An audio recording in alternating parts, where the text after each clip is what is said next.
To order. Yeah. Pledge of allegiance. Oh, I'm sorry, Bob, you're all set? Okay. Pledge of allegiance. To the flag of the United States of America, to the republic for which stands one nation, under God, indivisible, with liberty and justice for all. Plus, of course, there's an impeachment. Mr. Catino. Yes. How are you? Welcome. We already started. You can say the Pledge of Allegiance. All right, public forum. Residents are invited to share ideas, opinions, or ask questions regarding town government. With the exception of Mr. Harrow, is there anyone out there that would like to say something? I don't even need to sit down. I come to sing the praises of a town employee, Mr. Ben Sweeney, who dotted i's and crossed t's and jumped through hoops and got us a grant for working on invasive stuff on the Whitehall Conservation property. Nice. I wanted to make sure that everyone knows what a good job he did. That's great.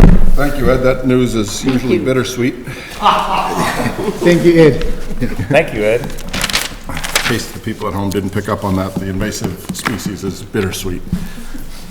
Yeah, I didn't pick that one up. Oh, yeah, okay.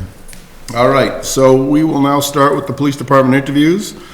The select board will interview 3 academy police officers. What does an academy police officer mean? Sure, the chief will explain. Yeah. Academy or student police officers, basically meaning that we will initially get approval to hire them to move on the process.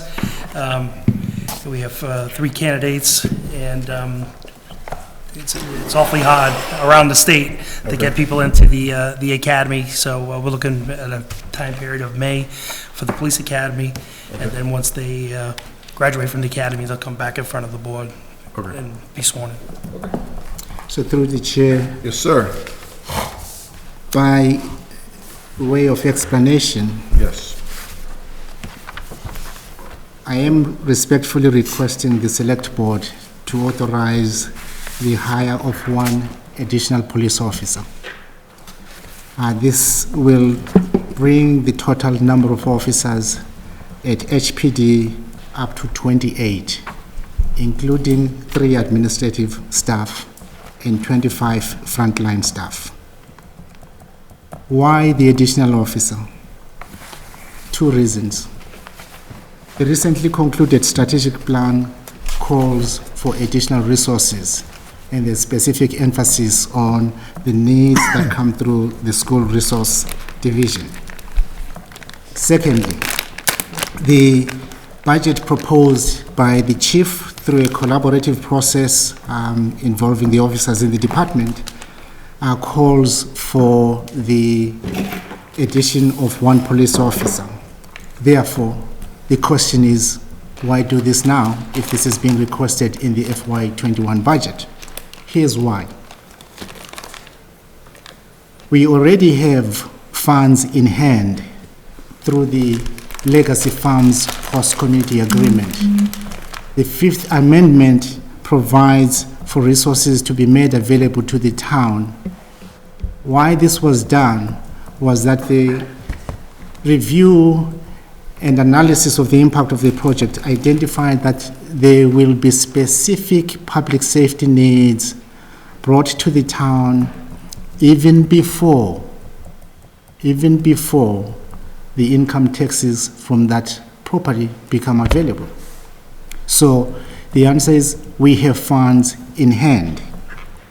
Secondly, hiring the position now will give us a head start in bringing an officer onto the force. Here's what this means practically, and this is based on my continuing discussions with the HPD team.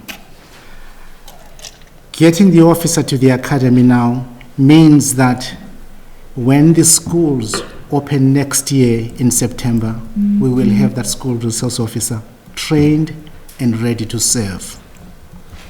As we all know, we live and breathe the Boston Marathon here in Hopkinton.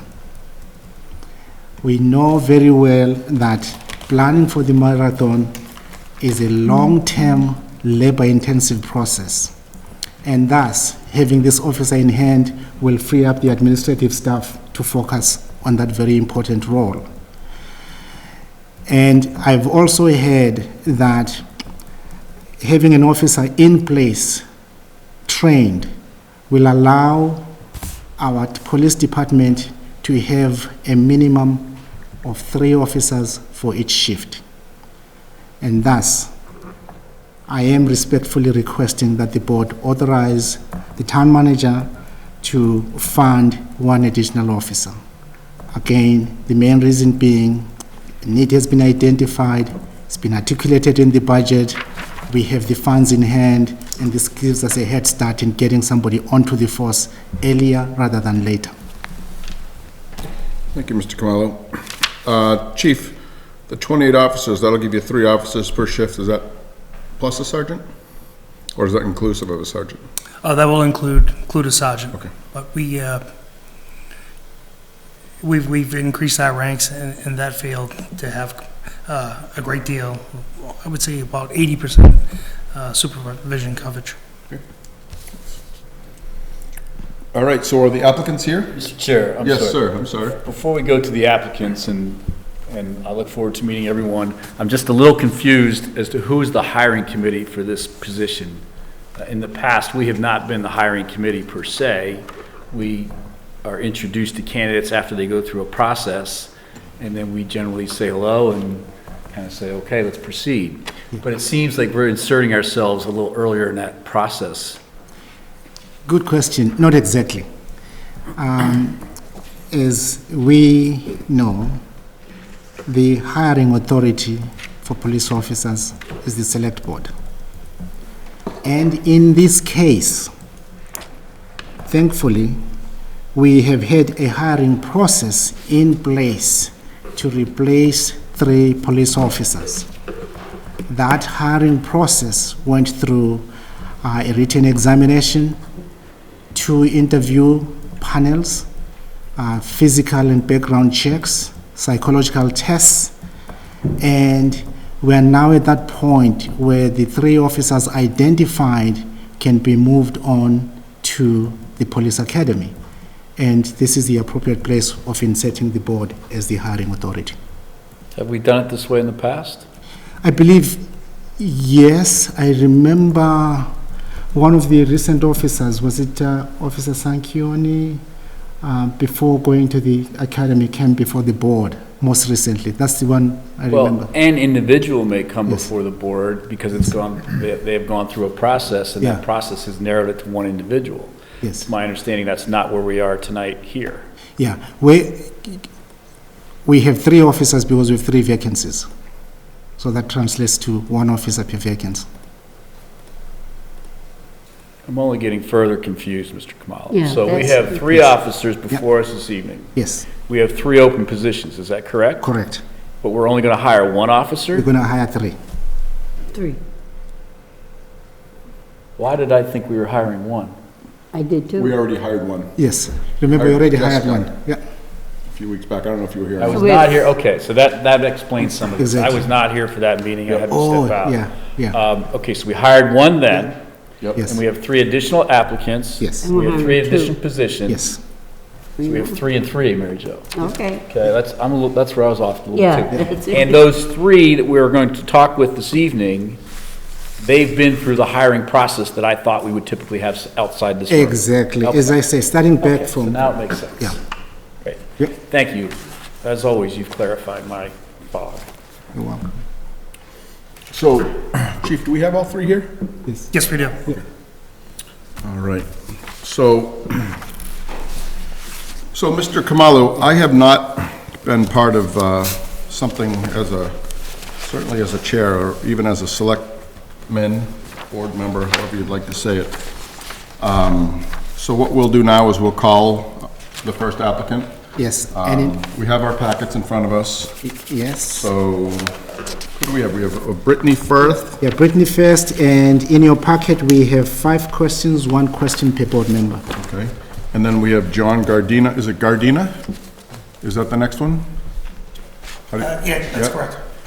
And then number 3 would be Nathan Wright. Okay. All right. Hi. Nice to meet you. Hi, Brittany. How you doing? I'm Hi, Brian. Brittany, how are you? Good, how are you? Good. So where's Brittany's? Is there three First top different? one. So if you take. Just pack it out. Sheet up, Yeah. it'll say.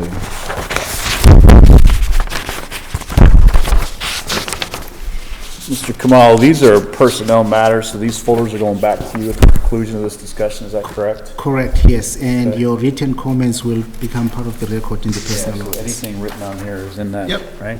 Yep. Thank you for that, Mr. Just trying to keep I appreciate that. parliamentarian job alive and well in Hopkinton, that. Massachusetts. All right, so each one of us are going to ask you one question. And so by means of introduction, Mr. Kamala, would it be appropriate for us to have her identify herself and tell us a little bit about herself, and then we can ask the question? Yes, very briefly. All right. Yeah. So, Brittany, why don't you introduce yourself and tell us a little bit about yourself? Sure. My name's Brittany Firth. I graduated from Framingham State University this past spring from their honors program with a bachelor's in criminology and a minor in psychology. I've been working as a part-time dispatcher in Hopkinton for almost 3 years. And I've been working as a full-time dispatcher in Ashland as a fire dispatcher since September full-time. So why don't we start with Mr. Nasrullah? Why don't you open the questions? We have a list of 5 here. You can ask anyone you want. Your call. So if you could please describe for me your approach to de-escalating aggressive verbal or physical behavior. Sure. So, being a dispatcher, a lot of the calls we get, people are very panicked or nervous or even sometimes angry. So through dispatching, I've learned a lot about de-escalating situations just by using a calm voice, using a calm tone, talking slowly. So I think I could definitely apply that to, real life situations as an officer. Mr. Catino. So here in Hopkins, we're big in community policing. How would you contribute to Hopkins Police Department to make it more proactive within the community? Definitely. I really love that Hopkinton is really pro community policing. We have the senior dinner and stuff like that, the fishing derby. I've helped out with National Night Out and stuff like that. I always think it's good to, have involvement with the community, form bonds within the community. Reaching out to, people who maybe need help or maybe don't have, giving them resources that maybe they don't have, providing them with resources, someone to reach out to that they feel comfortable with. Do you have any, if I may, through the chair, follow up, do you have any other ideas for some activities or something, on the line of that you might think that we may be lacking that could bring the community in, whether it be to the schools or seniors or whatever? Sure. Maybe having a senior liaison appointed, someone, a point that people can reach out to. A lot of times seniors are worried to reach out to family members. They don't want them to think that they can't live on their own and stuff like that. So maybe having an officer designated to having seniors reach out and to answer their questions and stuff like that would be a good idea. Excellent, thank you very much.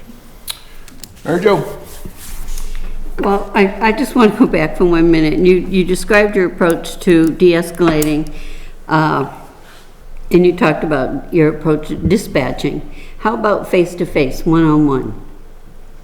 I think you can still really use a lot like remaining calm. People tend to mirror your actions, so remaining calm, keeping a calm tone, lowering your voice. People tend to lower their voice. Just remaining, confident and calm and not letting things get to you and stuff like that.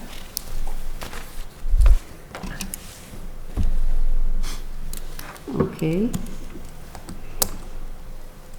What is it about Hopkinton that makes you attractive to you, makes you want to come here? Definitely. So, I'm familiar with the roads and the layout of the town just from working here. I've had the pleasure of working with all the officers and I respect them all. a great deal. I'm familiar with all of them. You know, and also about like the community policing. A lot of towns, they don't, you know, have as much involvement with the community. So I think it's really great that, you know, you're able to form relationships within the community, and police officers, like, people will reach out to them because they feel comfortable, they don't feel afraid, and I just think it's a really great department, and they're very professional. Thank you. Mr. Chair, full disclosure, I am a trustee at Framingham State University, sitting on the board of trustees there. And I believe I've met Brittany in the past. Possibly, yeah. She's a very successful student, as I understand it, and I do think I have met her in the past for good reasons. So welcome. I'm excited to see you here this evening. What is your vision for your professional future? You know, I would definitely, within the next 5 years, I'd like to start my master's in criminology or criminal justice, and complete that within the next 5 years. As far as, I mean, I would love to be a full-time police officer, be really involved with the schools. I would like to be involved more with the senior community, and really just, you know, move forward in the move up in the department. Okay, thank you. So after successfully completing your field training, generally the Hopkinton police officers are alone on patrol. How does the role of teamwork fit in this practice of working alone? A lot of it's communication, especially through radios and stuff like that. You always want to make sure you're keeping dispatch and the other officers updated. You know, it really is a team thing between dispatch, giving them information so they know where you are, so they know you're safe. And same thing with the other officers, helping each other out when you need it, backing people up. Yep, it's huge. All right. So, do you have any, or board collectively, do we have anything further we'd like to ask her? Brittany? No? Anything? I'd just like to say, you know, thanks for coming in, you know, facing the five of us at the big table. Thank you guys for reading with me. You're really doing a great job. I just want to commend you for all your answers and staying calm under pressure. You're actually answering some of the questions right here by just your demeanor. Thank you. So really, thank you very much. You're doing a great job. Thank you. All right. In summation, anything you want to say to us? I just want to thank you all for, meeting with me and for your time. Yeah. Thank you. Thanks, Brittany. Thank you, Brittany. Thank you.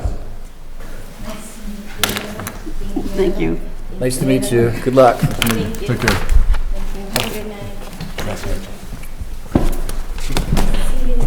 All right.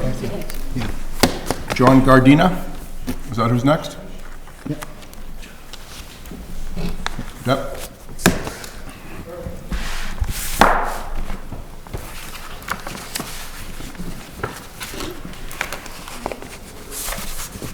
Okay, John. Thank you, sir. Good evening. Hi there. How you John? doing? Yes, sir. How are you? Nice to meet you. Nice to meet you as well. Thank you for having me. So John, what we had Brittany do, we're going to have you all do so we're all very consistent in our approach. Why don't you tell us a little bit about us? And, I'm sorry, tell us a little bit about you. We could tell you a little bit about us. I don't want to hear about us. Yeah. He doesn't want to hear about us. And then we'll each ask you one question, and then we'll set you free. Absolutely. All right. So, nice to meet you all. My name is John Giardina, from Hyde Park, Massachusetts. 29 years old.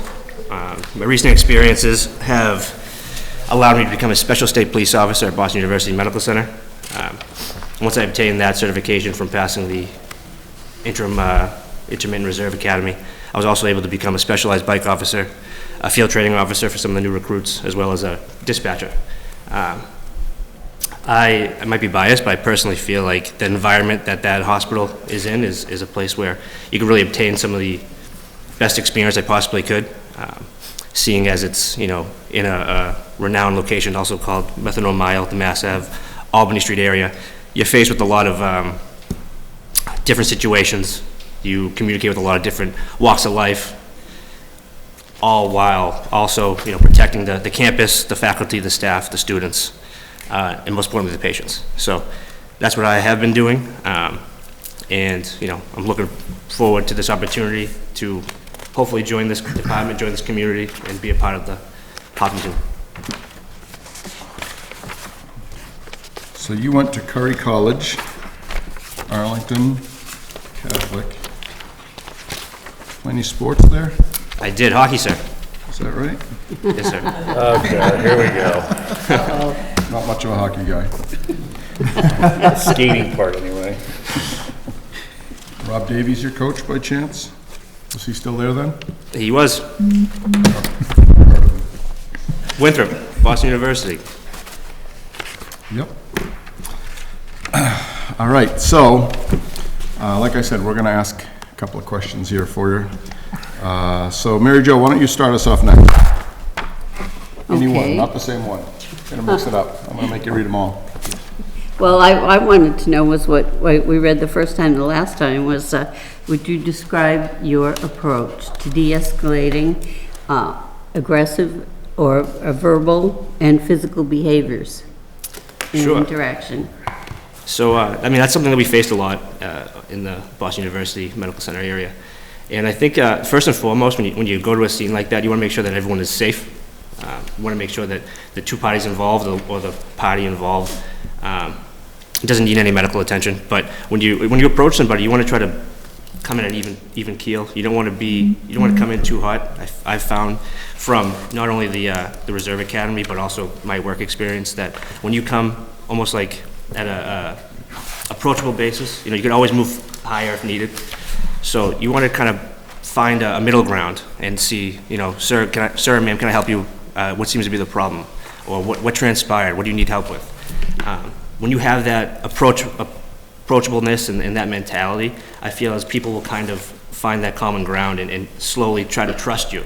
And trust, I think, was what really helps de-escalate situations. They know that you're not just somebody who's going to, automatically assume that they're wrong or point fingers first. You really want to hear both sides. That's kind of how I would approach that. Thank you. Mr. Herr? Mr. Ted Stone, if it would be okay, I'd like to ask one question slightly off topic, but I think pertinent. John, in your application, it says you've got 1 credit left to receive your BA. Yes, sir. Is that still current? You're working on that? Yes, sir. And your plan is to finish that? Absolutely. Great. Second question. How would you contribute to the Hopkinton Police Department to make it more proactive within the community? Well, one of the things that I found is, Hopkinton was labeled one of the safest towns. And from my approach, I feel as if aggressive patrols will lead to crime deterrence. So being visible, having a community policing aspect where people in the community see you, you're out and about, you're approachable for them to come for you if you need any help, and being aggressive on those direct patrols of the buildings of the areas that are most problematic, for lack of a better term, is something that, would help the town of Hopkinton in that aspect. Okay. Thank you. Mr. Catino? Great certifications. Thank you, sir. Way to go. In that vein, what's your vision for your professional future? Well, sir, I've been working very hard to, obtain a position like this. I found that Hopkinton would be a great fit. I'm looking to get out of the city. I want to be a part of a community that really I can dig my roots in. I actually took a drive up here yesterday with my girlfriend, who was a big support system of mine, and we sat down at the Spoon over on Lumber Street. Never heard of it. Had breakfast there, and when we sat there and we were looking around, it really was refreshing to see that everyone who walked through that door said hi or knew everybody in that place. And you don't have that in the city. And so with going through this process, I really feel as if Hopkinton can be a great fit for a 30-plus year career if warranted. And that's something that I want. And I think that's something that my family and my girlfriend's on board with, and that's my drive. I really want to be a career police officer in a community like this. And just the fact that a board such as yourself wants the applicants and the candidates to come before and speak and meet you guys, it really speaks volumes, and thank you guys for having me. Great answer. Thank you very much. our friend. John, you're doing great. Thank you, sir. Very, very impressed. I'd like you to kind of expand on what it is about Hopkinton and its police department, specifically the police department itself, that attracted you to want to work in this community, Absolutely. especially coming from the city. Well, first and foremost, I really admired the fact that Hopkinton has their own private test. I think that gives a real even keel for all the applicants involved. Living in the city, if you're not a veteran and taking a civil service exam, it kind of sets you back a little bit. I felt as if my current experiences, my credentials that I've received from that experience would definitely be an asset for a department like this. It's a very progressive department. It's looking to expand, it's looking to hire. Everyone that I've met in this process has been nothing short but great. And, you know, not only being a safe town, but being an area where I could see myself living and digging my roots in, like I stated before, really gives me that, you know, drive. I'm very excited about this. I don't think words could actually really describe how badly I want this position. But I definitely see myself and my future family being here. Thank you. All right, John. So after successfully completing field training, generally Hopkins police officers are alone on patrol. How does the role of teamwork fit into the practice of working alone? I think teamwork is everything nowadays in police work and law enforcement. You know, maybe not pertaining to Hopkins per se, but I think law enforcement now is really portrayed in a negative light, unfortunately. And I feel like having that team mentality and having known that you have an officer not too far away to have your back if anything does go south, you know, that's a huge weight lifted off your shoulders per se. Sometimes situations can get hairy, but you know, when you really trust your, for lack of a term, brothers being a part of the department, and females, of course, it's a nice mentality to have, and you can really accomplish a lot, because when you're dealing with a situation, and let's just say for any odd reason the individual you're talking to picks something about you that they don't like, knowing that you have a backup that could come in and give a different approach, speak to somebody in a different light that they might have a better way of reasoning with. So I think the team mentality is definitely something that is most necessary in a law enforcement aspect. So how long did you work at BU or at Methadone Mile? 3 years, sir. 3 years. So I have a friend that's a pretty high-ranking guy on the Mass State Police. Yes, sir. And I spent 4 years working at the maximum security prison. Didn't live there, I worked there. And the guy from the state police said that all the college in the world, you go to 15 years of college, it doesn't equal 1 year of work experience. And some of his best recruits were people that did 10 months to a year as a CO. They were able to sniff out a criminal. Anything more than a year, he didn't want them. But 10 months to a year, saw the anatomy of what a real criminal is, how they can baffle you with their stories and cover it up. I think that you, with those 3 years experience on Methadone Mile, chances are you're going to be able to find someone with, you know, you're going to be able to kind of to work your way through the stories of the opioids, and you'll be able to see signs and symptoms of if they're on opioids and things like that. That's giant in today's society. That opioids is everything, and it's nice, and I find it kind of fitting that I'm asking you about teamwork, where you were a hockey player at Curry and Arlington, and so obviously you can't, like, teamwork has been bred into you. If you played 4 years with Rob Davies, I know Rob pretty well. Two. He left, unfortunately, halfway through, but yeah. So if you played for Rob Davies at all, there was no choice on teamwork. Teamwork was ingrained in you, and same thing in Arlington. So the teamwork is great. You're coming into a department that is one of the best in the state, if not the country. They all work very well together. You know, it's just I call it a well-oiled machine. And we said to Jessica the other day when she came through the interview process that it's kind of like hitting the Powerball after you hit all the other numbers on your lottery ticket. So it's a great town to work in. I like your resume. I like the fact that you've worked in the field that is kind of prevalent in today's society, and I like your concept on the teamwork, so that's the only question that I have. Board, before we move on, does anyone have anything for John? What was your plus minus in college? Well, when I saw the ice, first off, probably in the negative, unfortunately. Yeah, I didn't play a huge role, but, you know, I grew up playing hockey my entire life, baseball.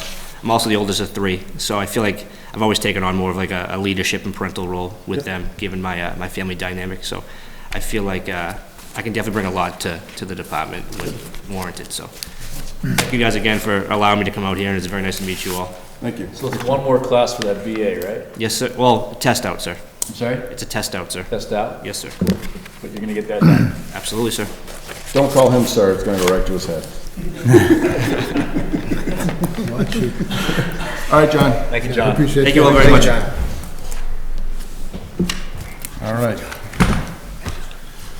So next up, we have Nathan Wright.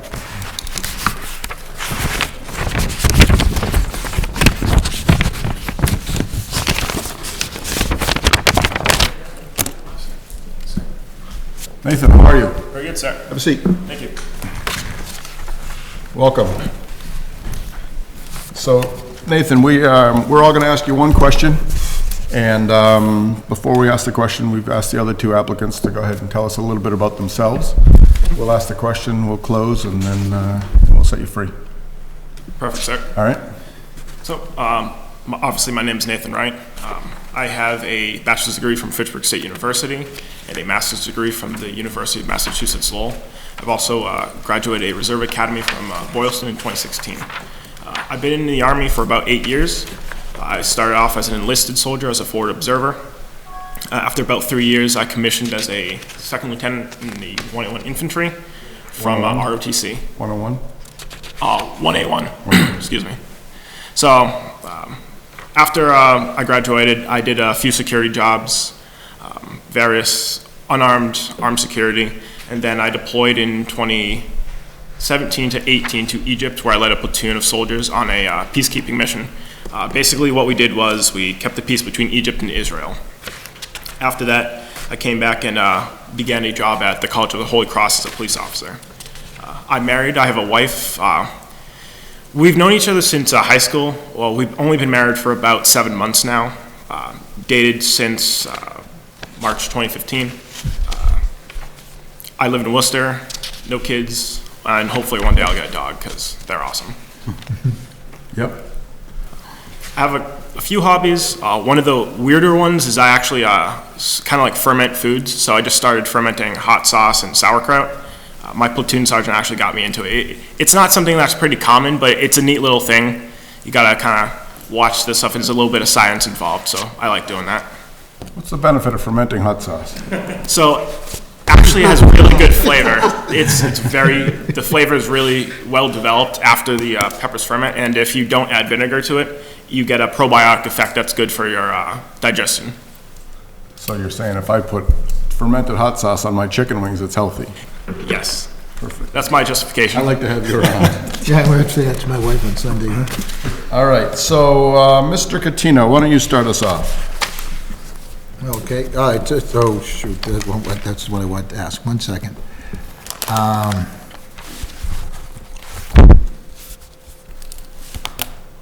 Mary Jo, why don't you start us off? Okay. Well, for one thing, I have a Korean sister-in-law, or I used to have one. And you have not tasted anything hotter than her kimchi in this whole world. That's on my list of things to try, ma'am. Whoa. And it goes down and then it gets hot. It doesn't get hot first, no warnings. Okay, I'm gonna start off with the same question that I've been asking everybody. How would you de-escalate an aggressive situation, both verbally and physically? So when it comes to de-escalation, I've learned it really depends on the individual and then the circumstance involved. I've dealt with a few violent individuals in my time as a police officer and doing security beforehand, and only one time have I not been able to de-escalate that situation, unfortunately. So what I found is talking to people in a calm manner and kind of just paying attention to what they're kind of focusing on is the best way to figure out what you need to do to kind of bring them back down to a level where they might not act out violently or continue to escalate themselves. It really depends on the person. I've seen all kinds of reactions. And sometimes people are just acting in a manner just because they want someone to actually listen to them. So you have to be an active listener in order to successfully de-escalate someone and use that verbal judo that you learn through various ways of communication or talking to people that you've seen before. Thank you. Welcome, ma'am. Mr. Herr? Nathan, after successfully completing field training, generally Hopkinton police officers are alone on patrol. How does the role of teamwork fit into this practice of working alone? So while you're alone in the cruiser, you're not actually alone.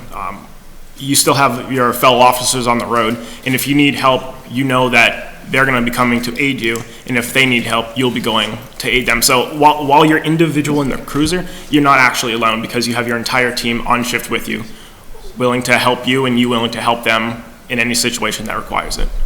Thank you. Sir? Her friend? Nathan, seems like you have quite the experience, Thank you, sir. and it's very impressive. What is your vision for your professional future? So on the civilian side, I obviously would like to be hired and become a police officer here. Within 5 to 10 years, I'd like to become a sergeant so that I can kind of develop newer officers and expand my leadership role that I've taken from the military into my civilian career. And that's kind of where I see myself within 5 to 10 years in the civilian side. And in the military side, within about 2 years, I should be a company commander leading about 100 soldiers. And then in about 10 years, a major overseeing battalion operations. So you're continuing with your military? Yes, sir. I've been in the military for 8 years now. I intend to continue for another 12 years and maybe retire after my 20 years in the Guard. Excellent, thank you. Thank you, sir. John? Excellent. Okay, well, Hopkinton, we're really big on community policing. You know, that's what I believe led to our great safety rating as one of the safest communities in the country. How would you contribute to Hopkinton Police Department to make it more proactive in the community? Do you have any ideas of expanding that? So where I work now it's a reactive department, unfortunately. I try to be more proactive than some of my fellow officers at Holy Cross, and the way I do that is I actually go out. I go into the buildings, I speak to students, I look around and see where there might be problems and try to go out, talk to people to figure out solutions to those problems. Police officers work for the community, not against it. So as police officers, we need to actually interact with the community, talk to them and actively listen to them to figure out what the problems they're having and be part of the solution with them to solve them. Excellent. Thank you very much. You've really, to Mr. Nasrulah's comments, you've got some great experience that you're bringing to the town. Thank you, sir. Nathan, first and foremost, thank you for your service. Thanks for the support. What is it about about Hopkinton and its police department that attracted you to want to work in this community as a police officer? So while I was working one of my normal shifts, I was approached by Sergeant Brennan. He started talking to me. He was like, hey, what do you want to do? Do you want to stay here? I told him, hey, I want to be a municipal police officer. I can serve a wider community. So he told me that Hopkinton was actually taking the test. So me and him got to talking. I told him some about my experience. He suggested that I apply. So I did, and then I started researching the town. And I've seen a lot of good things on the town website, the police Facebook page, the YouTube channel, the news, the online news website. There's a lot of good things to this town, and talking to my wife, we've kind of like looked at Hopkinton as a place where we can actually settle down and raise our family, really. It's great schools, the community is great. It's very inclusive as well, which is something that I like. So it's something, one of those like small towns that has a sense of community that attracts me to where I want to be. The military it's a weird community, but there's just a kinship that I want to have in my kind of like everyday life that I don't necessarily get from other places. Yep, that's a great answer. Thanks, sir. Board, Mr. Herr. Mr. Tetzman, a little off topic if I could, please. Nathan, the town of Hopkinton had a student involved in the Holy Cross crash, unfortunately. And Yeah, and so how is the Holy Cross community as a whole doing following that tragedy? they're hurting. Obviously, we had Miss Wright passed away, and we have other students who are still in serious condition. We've been trying to do what we can to assist with that. Our officers will be providing some transports to the students as they return to campus so that we can kind of ease a burden on them getting around to class.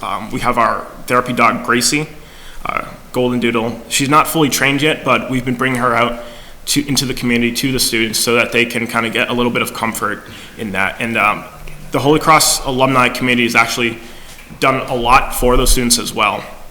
People have been donating hotels, private jets to fly family members down, and one of the students actually raised $250,000 to put forward to his classmates, which is something that he didn't even expect either. So the entire community at Holy Cross has kind of come together to support these students and their families, and it's really nice to see that. Thank you. So it'll take a little bit of time for them to heal, but time will eventually help them heal.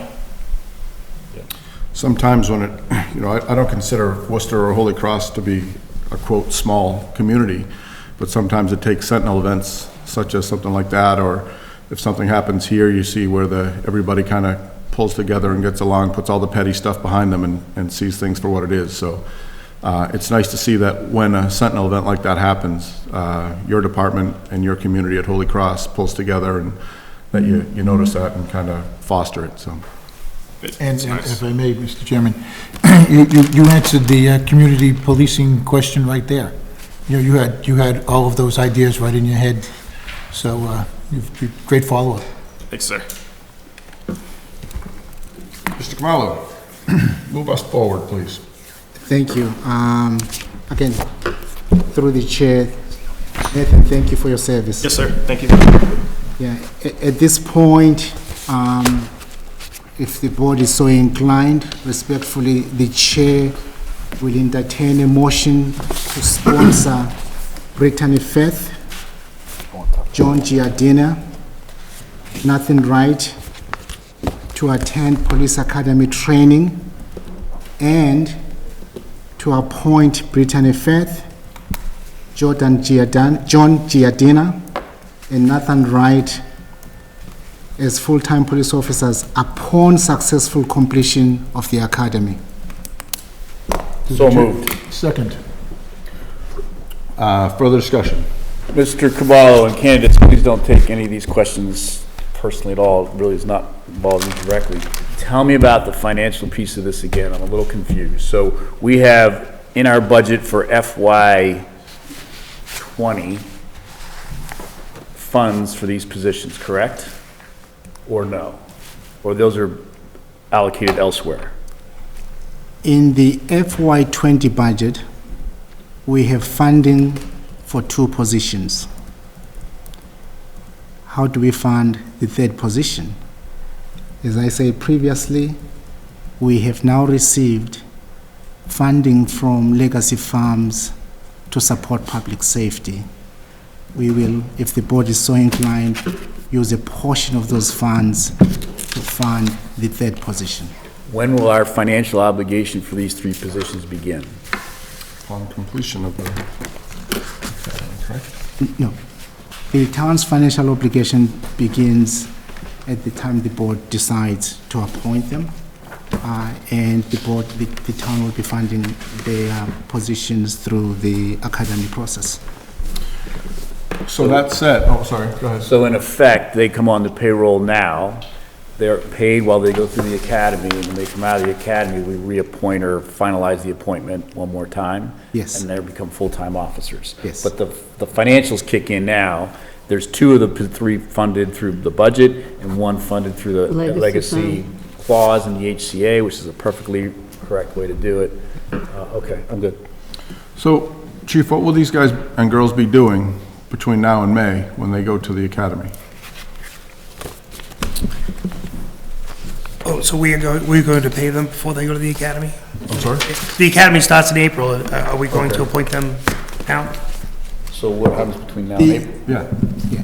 that's my question. The appointment date will be decided as part of the administrative process. We'll have to sit down with the chief, understand when they may be going to the academy, and that date will be decided. Okay, so if we appoint them tonight, they don't go on the payroll starting tomorrow.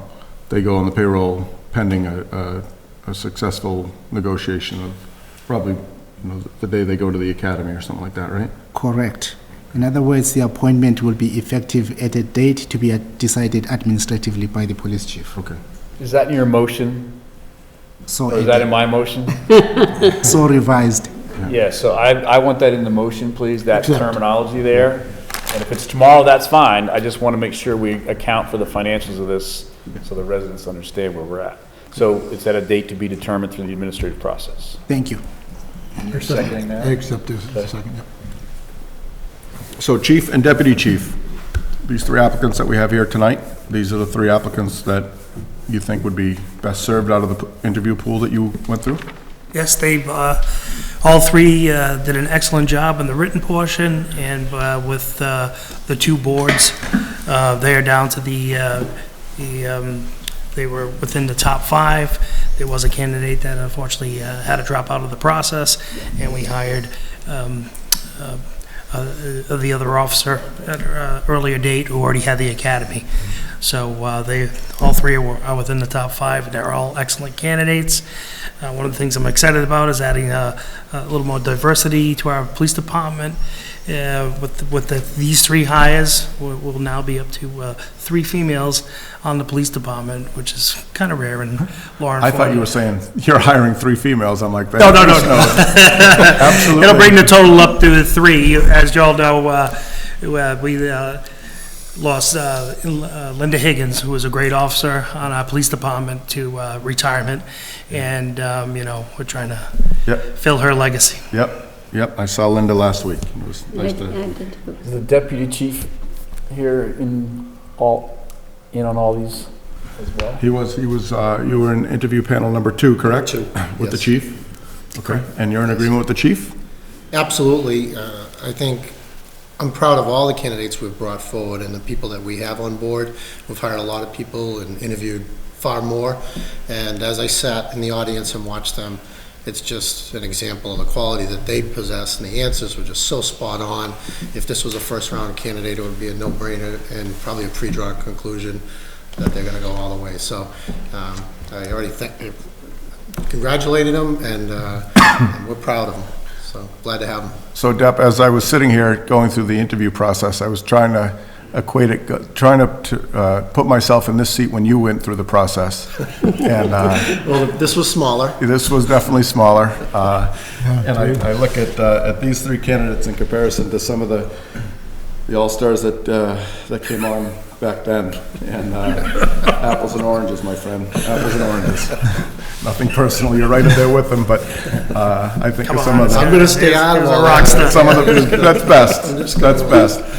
Thank you for the compliment, I guess, towards me. Yes, you got it. All right, so we've had a motion that's seconded. Is there any further discussion? So we talked a little bit about the process and the timeline and this sort of administrative thing that we have to sort out, so I'm looking at the candidates now.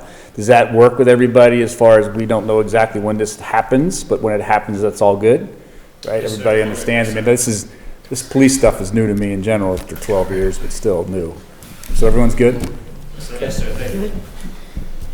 All right, no further discussion? Mr. Kamala, did you have something? If I may, You may. through the chair, as I explained earlier, this has been a very long process. It may be appropriate to ask either the chief or the deputy chief or the HR director to recognize the individuals who have participated through this hiring process and made this possible. Sure. Absolutely. We had a great board, first board at the station that consisted of Sergeant O'Neill, Molly McGaffin. Of course, Jessica Lawrence was on both interviews. Brian Sanchioni, the K-9, he left his dog out of the interview. Arthur Schofield, who's a great new young sergeant. They were on that first panel. I'm not forgetting anybody for that first panel. No, that was great. Second panel was myself, the deputy, and Sergeant Aaron O'Neill and Jessica, and they all did a great job. We all know that HR is running short a little bit right now, and we've really been asking a lot of them with the list. We started with a list of 75 candidates that took the test, and we narrowed it down to a good 5 candidates. And this will be the first time probably in the history of Hopkins PD that 3 police officers have attended the academy at the same time. Nice. Just to my knowledge. Excellent. We're growing. HR, you're all on board with this, with these choices? Yes. Let the record show. We got 1 thumbs up and 1 nod, yes. Yes, I am. All right. Diversity in HR, you know? Yeah. All right, so we've got a motion on the table. We have a second. We have no more further discussion? Nope. All in favor? Aye. All opposed? Abstentions? That carries. Great, thank you. Congratulations.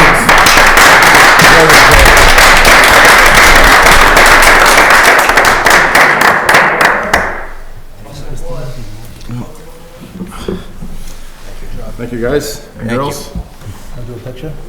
No, after the, you want to do a picture? After the academy? I think, yeah. After the academy, And their shiny uniform. in their uniform and their badge. Before and after? Now they all got to battle out for seniority in the academy. Yeah. Goes by height. Thank you. Thanks for coming. Good luck. Nice to meet you all. You too. All right, so, that being said, we will move on to the FY21 budget discussion. Mr. Kamalo. If I may, Mr. Chair. Get our HR stuff back in. Will invite us Two a folders. couple minutes. Just up here so that to join the table. Watch those wires. Yeah, it's party time. Did I put an agenda in there? Share it. That's right.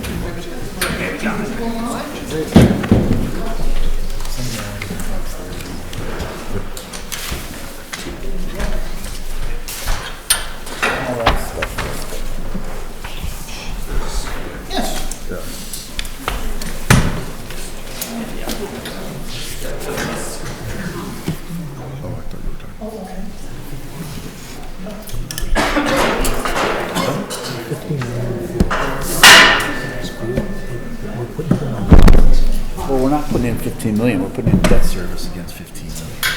We wouldn't put in the straight up cash.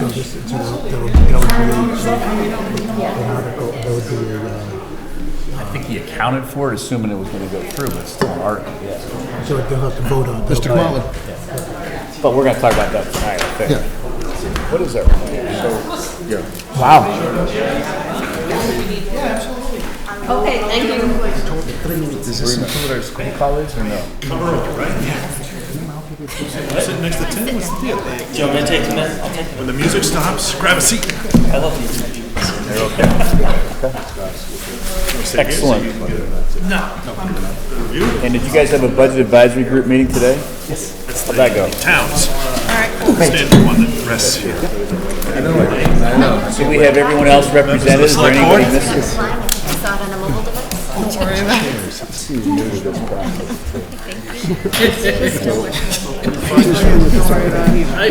Nice, let me know, they do sometimes book up, but Mr. Kamalo, is there anybody not here? Not Mike, yeah. No, everybody's here. Okay. All right, welcome aboard, everyone. Good evening. So, I see we have everybody here. So, Mr. Kamalo, why don't you kind of take us through a overview of what we're planning on doing tonight? This is just going to be a quick 3 or 4 minute thing of you guys explaining to us about your budget, closer to 3 than 4. And take it away, Mr. Kamala. Great. Again, the instruction is pretty straightforward. You explain your budget, identifying what's different from previous years and what's really important to fund going forward. On January 7th and again on January 21st, I reported to the board on our budget development process. The status as of that last report was that I had issued a budget document that was in compliance with the explicit direction to deliver a starting point document that limits any spending increase to the 2.5% rise in the tax levy and to new tax revenue growth from new construction or improvements. The constrained budget provided an amount for the school department that was $1.3 million less than requested and approximately $291,000 below what was requested by the other town departments. In the 9 days since our last discussion on this topic, we have received some excellent news. Governor Becker has released a state budget proposal that calls for state aid to Hopkinton that is $356,000 higher than the projection we used in developing our budget. And on the expense side, the state budget shows that charges to us for state programs we are obliged to participate in will be $126,000 lower than we planned for. The net effect of these two changes is an improvement in our budget position of $482,000. And those newly identified funds could be used to fill a significant portion of the identified unmet need. Of course, there is still a lot of work to be done. As in the case every year, the spending plan under review deserves close scrutiny, and it is getting that scrutiny again tonight, the third specific budget discussion by the full select board in the month of January. Further, the budget working group, which includes leadership representation from the select board, the school committee, and the appropriation committee, has been meeting weekly to discuss budget developments and will continue to do so. Sadly, there have been false and inflammatory reports and rumors in the community that we are at the tail end of the budget process. But the truth is very much the opposite of that. We are in the very early phases of public discussion and review of this budget. We are continuing to refine and explore alternatives on the spending side. And as shown by our update on the proposed state budget, we are continuing to look closely at the revenue side as well. As I wrote in the budget transmittal memo and reiterated at our last meeting, the one town, one solution approach will be central to our eventual success in building towards a budget that balances community needs and tax affordability in the coming weeks and months. And at this point, with the chair's permission, we will now ask the department heads to go through their budgets. And with your permission, I'll let the CFO call out the departments to make their presentations. You're going on the clock, Tim. Perfect. 3 minutes and 30 seconds. That's Perfect. what each The of you first- people have. The first section is the select board, and that is level funded, so we'll move right over to that one. $2,000 to support the expenses of the select board. What expenses? Apparently, there's occasional travel. By members of the select board? In fact, it's a conference registration and participation. Most recently, we had members participating in the MMA. We also pay for the subscription to receive the MMA publications. Okay, then the town manager's budget is next. Yes. And to be clear, I think I understand why Mr. Hayes is asking the question. The select board members are not paid positions. Right, just want the purely public- for expenses. Exactly. I have never filed an expense report with the town of Hopkinton. There is. Just saying. Why don't you run again? That's where the free cash comes from. Exactly. Yeah, that ain't gonna happen. The town manager budget? The increase of 2.6% is for personal services, and expenses are going up by 11.1%. Again, this is in relation to some of the expenses that we have to put together for our transparency as well as public education processes.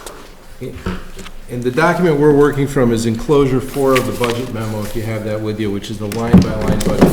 So our plan is to walk through enclosure 4 and enclosure 5, which is the capital budget tonight. And that brings me to account 131, the appropriation committee. And, I'm sorry, account 131. And account 131 is available to support extraordinary or unforeseen expenditures at the discretion of the appropriation committee. The $125,000 appropriation requested is consistent with the FY19 amount, which was unspent and reverted to free cash at the end of that year, and with this year's appropriation, which is unspent now. It's really a reserve account. State law would allow us to put as much as $3.6 million in that account so that the appropriation committee could deal with true emergencies. The town has always chosen to fund it at a much lower level with the plan to go back to town meeting if a major emergency arises. Oh, wait. Hang on a sec, Tim, we're. Sure. So at the bottom left of every page, it says which enclosure they are, and we're on enclosure 4. So I have page 2, I don't have page 1. I do not have page 1 either. Oh. Is it? It's on our iPad. Yes, it's also on the iPads. If you don't have it on the hard copy, check on the iPads. Well, here, you have this one, because I got the one I got at the meeting. And somebody copied, looks like somebody copied single-sided copies of a double-sided document, so everyone on the odd pages would have a very easy night of it tonight if we didn't fix this, so we'll get right on it. So that's a level funding. As you get that document up, I'll just talk next about the next several accounts. Accounts 133 through 145 cover all the finance functions. And together, they're all broken out among accounting, procurement, the assessor, but together these accounts total $1,191,000 in costs. That amount is 1.24% of the proposed general fund budget. For your finance function, you're paying 1.2% of your general fund operating budget. That's down from 1.28% last year. As the town grows and we hold our finance costs steady, we're supporting operations for a lower fraction of the budget each year, and that is our plan and our intention, and we're doing it this year. Of the nearly 1.2 million we're asking for, 76% of the cost is for salaries for our 11 staff, and 24% is for other expenses. Taken together, this combined budget request is up $45,000 from last year across all the divisions in finance. Almost all of the net increase, 94% of the increase we're asking for, is related to the cost of expanding our appraisal and tax appeal defense program from $109,000 to $151,500. And you can see that if you have page 1 of enclosure 4 as a third line in account 141. We believe that this spending to support our tax actions is a prudent investment for the town. For example, from FY18 to FY20, we spent $10,000 a year or $30,000 on personal property tax audits, and they resulted in $512,000 in new tax revenue collected. So the only area of budget growth we have is for additional work in this area that helps us do two things: collect taxes that are not being collected, and make the tax burden fairer across all taxpayers. And a big part of that involves the LNG litigation. There are several very small increases and decreases in other specific lines that offset each other. Without the increase for appraisal expenses, our budget request would be down from last year. Tim, what's up with the $75K for personal services under procurement and grants? So last year, Ben's position had been lumped in under accounting, and we broke it out for more visibility. So you should see the accounting So line. we're accounting, okay, minus 86, got it. Yes, sir. Thank you. Okay, if there's no question, the legal budget, Yeah. We are projecting a $20,000 increase, and this is accounted for specifically on the town council services. We have an increase in the number of litigation issues before the town.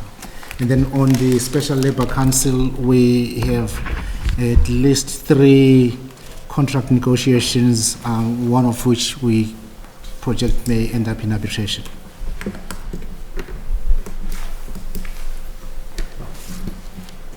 And then human resources, personal services, only a 2% increase.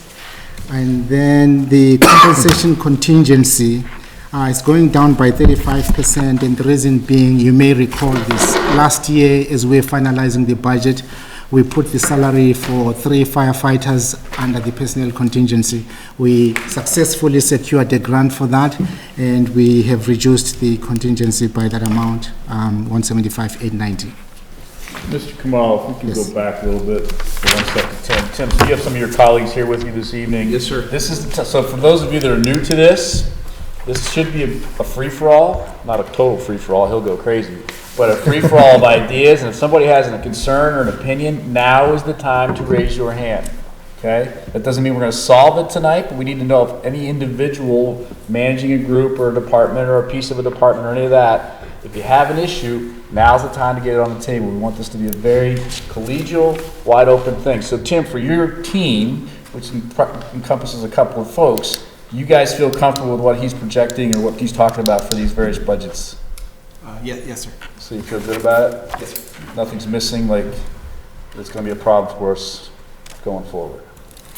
we've covered minor costs of the audit increase, and we've covered costs to roll out more modules of Munis, which has been a major investment for us, and that's in there as an item carried forward from last year. Okay.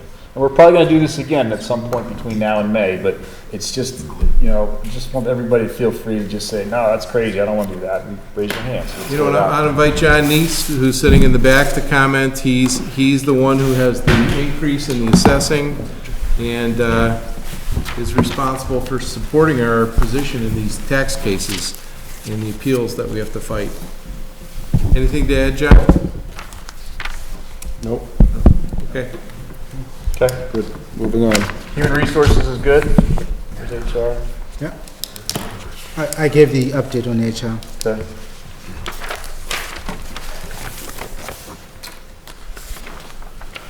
Information technology. IT.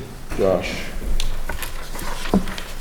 We have a 1.5% increase in the personal services line, which is $4,541. It's just for yearly increase for existing staff. And on the expense side, held the increase to 1% at $5,380. Really no major changes. There's 2 or 3 cost drivers that contributed mostly to that increase, and then there were a number of offsets through cost containment and contract negotiations in other places, but really that 1%, no major change. Okay. If I may, through the chair, through the budget process, we have encouraged Josh to spend some time with his counterpart on the school side to see if there are any opportunities to collaborate on a couple of their initiatives. Josh's original budget was, I think as you can see, was higher than what the town manager is recommending. And we're thinking that perhaps we may be able to make him whole if there's an opportunity for him to collaborate with Ashok from the school side. All right. Good? Hey, we Town clerk? for clerk and elections. We're good here. Good evening.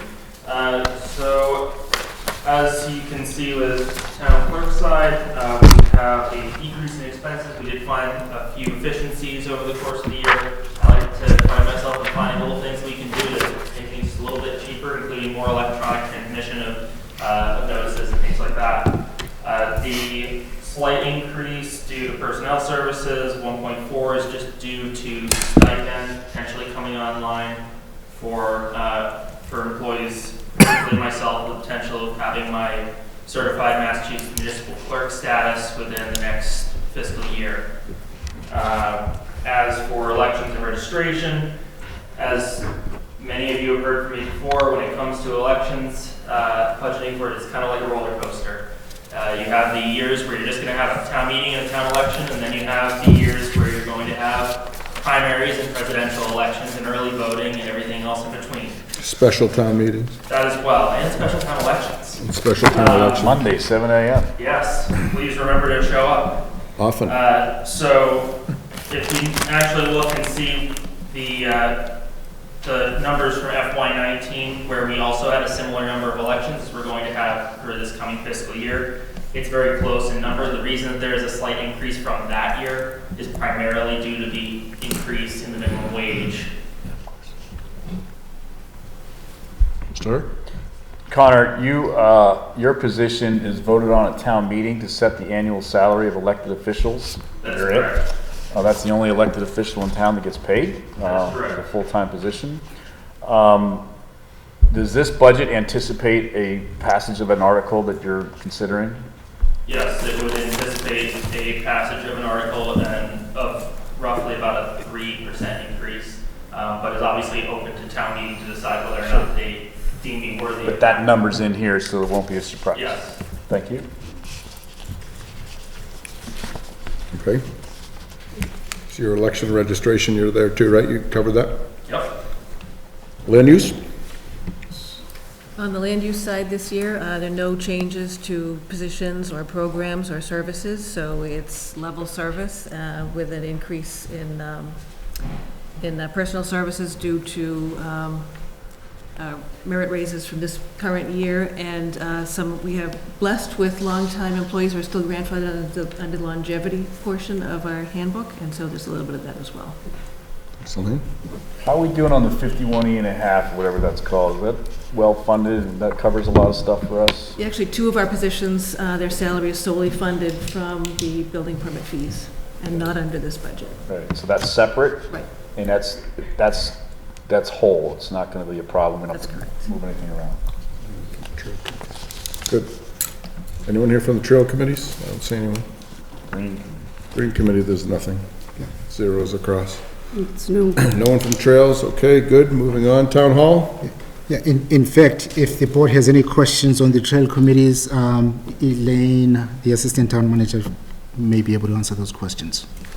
So there's $36,000 What's the open space? Yeah. I'm gonna ask you. So, As well as open space.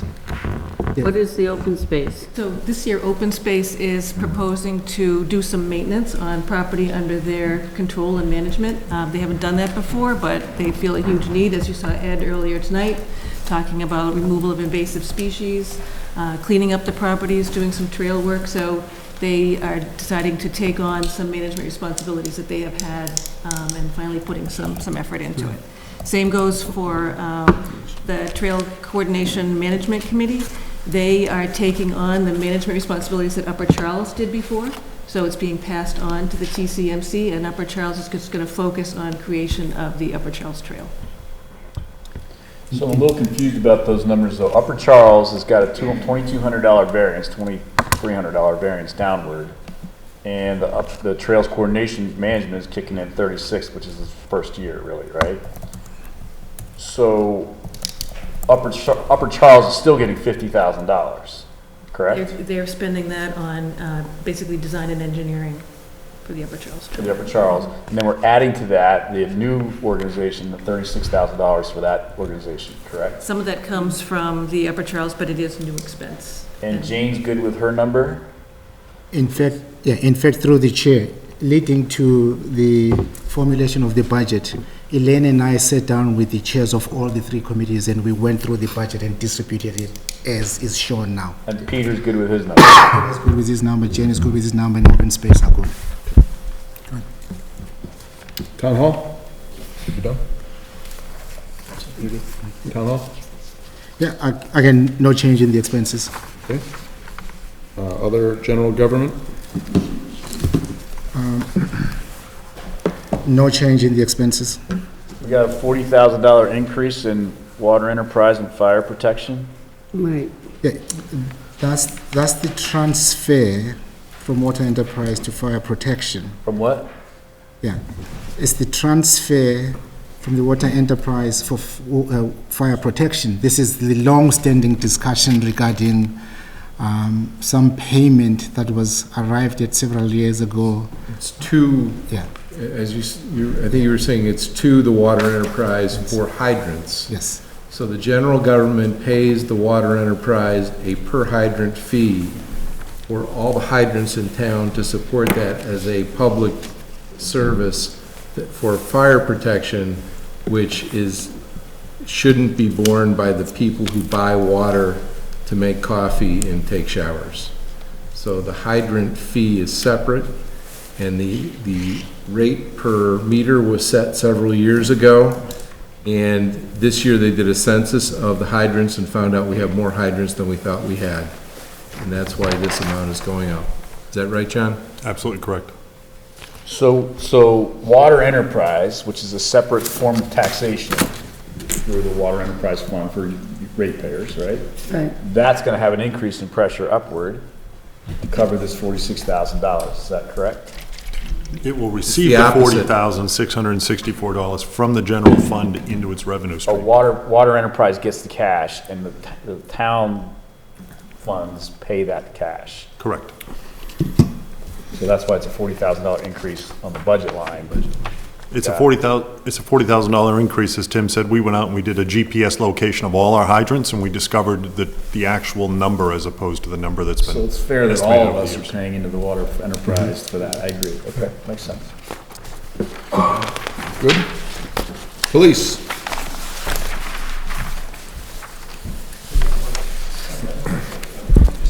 Overall increase of 1.6%, main increases due to CDA agreements, COLAs. 12 officers moving through step increase, and plus the additional officers, the added to the police department, looking at our, there were some savings that we were slowly identifying as we moved out of the EMT realm and not requiring all officers to be EMT trained, so it's starting to see that through attrition, saving us money. Good, thank you. Communications. Megan, welcome. I don't think I've had you in front of us before. All right, let's see what you got. She's so excited now. So it is a 15% overall increase for the communications budget, but most of that personnel services and absorbing this current year's contract negotiations, as well as the new salaried position that we didn't have a line item for in the past, as well as trying to, as far as expenses, work towards sustaining ourselves and be less of an offshoot of mostly the police department because we live there, but to, sustain ourselves in the sense of supplying ourselves, and also looking to start a community outreach type program. Police have one, fire have one on their own, but nobody knows who we are, so we want to get our faces out there and get the residents to realize, or to learn what we do. Okay. So one additional position is in that 65K? Not a full position. Essentially what it was the director's position that was created. So the dispatch supervisor position was essentially eliminated, and then the difference in salary is added in, as well as the contracts. And then the outreach is some of that money in the 25, plus just being more independent department from the police. Yes. Makes sense, thank you. Chief Slamman. Good evening. For my personnel budget, the main change going into FY21 is we received the grant for the Staffing for Adequate Firefighter Emergency Response Grant, which is implementing 4 firefighters this year. Mr. Kamalo stated there's some movements of monies that fulfilled this year's obligation, and then it's carried into FY21.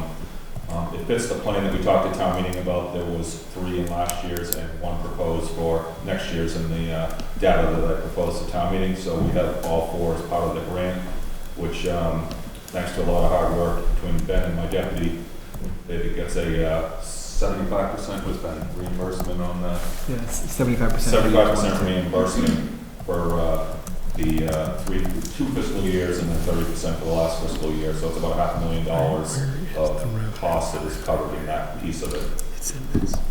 Okay, Chief, hang on one sec, please. Mr. Kamala says a $266K increase, and there's some money elsewhere on the revenue side to offset that based on this grant? Correct. Yes. And then there's a $42,000, sorry, go ahead on the expense side. So overtime is the next part of what you have in the personnel number. There's no change in the overtime budget at all. There's a slight rounding number. I've done some reallocations with the funding for some additional training and shift coverage designed to improve the effective response force outcomes, all in the same number from last year. And then expenses, expenses, the increase to recent challenged areas in my last 2 fiscal budgets. Vehicle maintenance has been the biggest. Last year I actually spent about $71,000 on something that I set aside about $40,000 for. So vehicle maintenance has been challenging. It's been challenging for a couple of years. And I'm adjusting the budget to capture that. It's just not creeping back yet. I actually put in about 50, anticipating that a new ladder truck and some other equipment will give us some relief on what it costs when I do a chassis inspection to get the work done each year. So that's why you're seeing that number. Contracted services has been an increasing cost for me. New firefighters are impacting the expenses. The example would be the equipment we get to onboard them is about $16,000 worth of equipment. And then the rotation that I do annually, I have 5 sets of turnout gear, which keeps our turnout gear compliant through a 20-year cycle. We have a number of firefighters now where we need to kick that up to 6 sets of gear. So that you saw about a $3,500 bump up in that number versus having an annual capital number. RMS, we've put in some money for training and implementing the program. Emergency management, we went from no budget ever in that area, but some of the equipment that we're maintaining going on, we've started to invest in, and when we do some training, it helps facilitate the emergency management team that gets together each year. Cistern maintenance, it's never been done. I annually go out, we do the best we can to patch together a system, and I've spoken to some other towns that are similar to ours and got some numbers from them and plan on, that I asked for $5,000 that'll literally go into a cistern up on Wordy Circle that is non-operable. So I've got some estimates to start there, and each year, this year within my budget, I went down to Washington and repaired a cistern. It's just something that's it's called for on the planning board and we've never maintained it, so that's just an added item. It's never been covered by anybody. And finally, an employee development program. There's a couple pieces of this. It's a promotional process I have to do every 3 years. In the last couple of years, what I did was I had the promotional process and I took the people that were successful and I sent them for additional training to help them so that in their career development, employee development, they're more prepared when the opportunity of a promotion comes, so they're just not sitting on the shelf. The feedback I got on that, they don't get paid.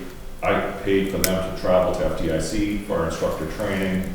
They did hands-on training with experts from across the country, and it was really uplifting to them. Real positive feedback to me and the town manager on getting that program implemented. So I'd like to kind of more formalize it in the budget and not have it a once every 3-year piece. So, in speaking to a couple of the firefighters that went out to Indianapolis, they came back completely rejuvenated, re-energized, enthusiastic. I thought that was worth its weight in gold, that program. I've been there as a not as a participant, but as a witness. I happened to be out there one year, and I caught a bunch of it. It's a pretty cool. It is. Yeah. It changes your mindset. Yep, it does. And that's it, other than capital. I'm not sure we're doing capital. All right, thanks, Chief. Sealer of weights and measures, looks like there's a 0 there. So we don't really have to talk too much about that unless, is someone here for them? Animal control, Mr. Proctor is not here. It's a minus. Do we have enough money there to make sure that we keep everything going the way we want it to go based on all that we've gone through the last couple of years? Animal control? Yep. I don't know, we don't have someone here to speak of it, do we? We have Yeah, town we- manager. Yeah, Elaine and I can speak to it if you have any questions. Do we have enough money? If the town expects the animal control department to really make sure everything's good, right? We don't want to do, I don't want to bring up topics, but we all know what I'm talking about. We cannot have that again, so we have to be aggressively doing that thing, so everyone feels good about it? Yeah. Okay. And we're skipping 300 and 800, we're going to 410, correct? Mr. Kamal, we're not speaking of 300 and 800? Correct. 410, engineering and facilities, public works. Mr. Westerling. 410's. Or Mr. for Del the Torrio. 420, but it's okay, I'll go first. Overall, the increase 2.3 is within the guideline from town manager, from the selectmen. There's a decrease in expenses, a minor decrease. It's a, personnel services is an increase. We had some rearranging in the department from employees. We changed a salary position, hourly position to salary. We have additional part-time services for when the library opens on Sundays. But overall, it's a kind of level service budget. Mr. Kamala, wasn't there a recent announcement about some funding in that regard? I believe you are referring to the email that was shared last night. Yeah. Through the chair, Dave, Brian is referring to the insurance decision regarding the floor at the center school. Yes. One of the services facilities provides is, coordinating with Meyer on insurance claims, as well as with Wayne. He's very helpful. Just today, the Meyer approved the claim for replacing the gym floor. So that contractor can't start to work upon notice from the town. The question, I guess. Is that a So that's question the that we're going to ask here, or is that a question we're going to speak to at another time? We can make it public. Okay. Since also Jay is here. Okay. Yeah. I think that's great that we're getting that floor taken care of because we can still use that. The kids can obviously still use that. Parks and Rec can use that.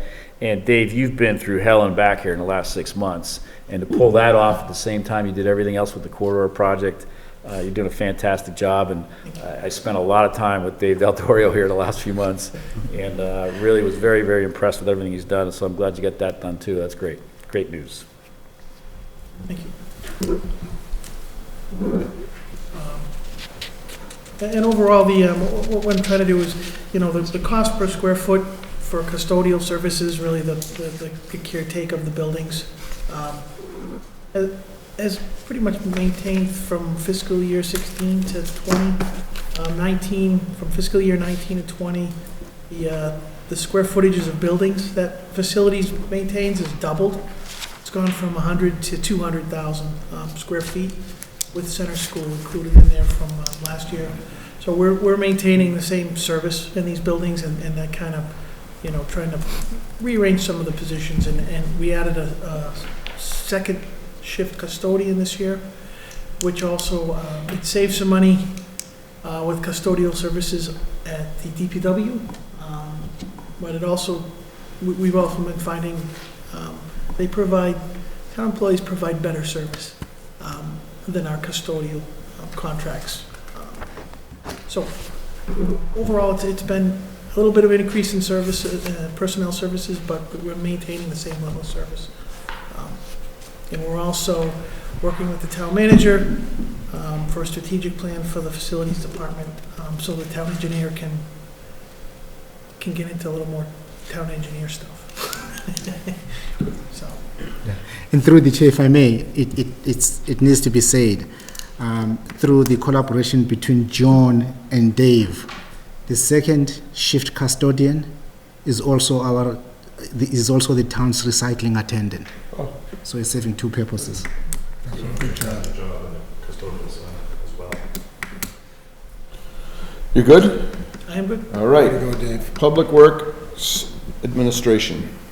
Good evening. Through the chair, thank you for this opportunity to discuss our highlights.